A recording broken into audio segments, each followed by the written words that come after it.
Peace and love, brothers and sisters. So for those of you who've been paying attention to my page for, many years at this moment, um, I don't really have to continue to keep reiterating to you, but for those new ones who still like to debate, still like to question the truth, historical evidence, DNA accuracy, whatever, because they don't want to let go of this false narrative that they have been programmed to accept, pay attention to what I'm going to show you right now.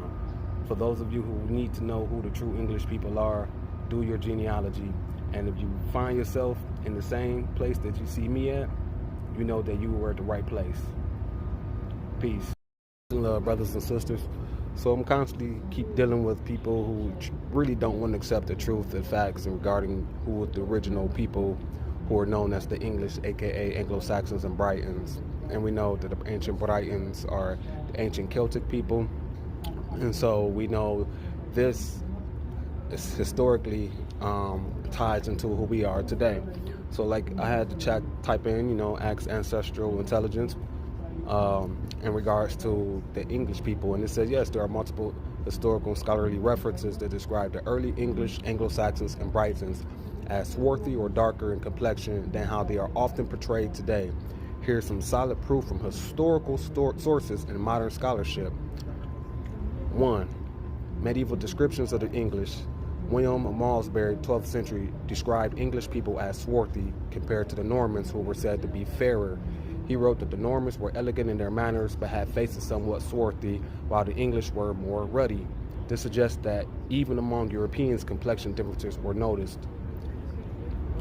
2. Bede, during the 8th century, Ecclesiastical History of the English People.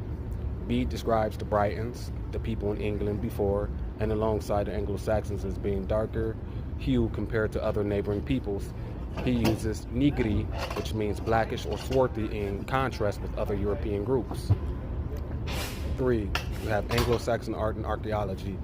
Many Anglo-Saxon manuscripts and carvings depict people with darker skin tones, especially in contrast to angels or figures meant to be radiant and pale.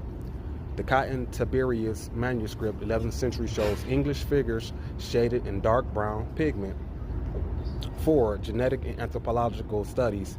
Ancient DNA studies, example for remains at sites like Cheddar Man 10,000 years ago, show early Britons had dark skin, curly hair, and blue eyes. While Anglo-Saxons came later, the 5th and 11th centuries, they mixed with the native Britons who carried darker pigmentation genes. A 2018 study from UCL confirmed that earlier inhabitants of Britain had significantly darker skin than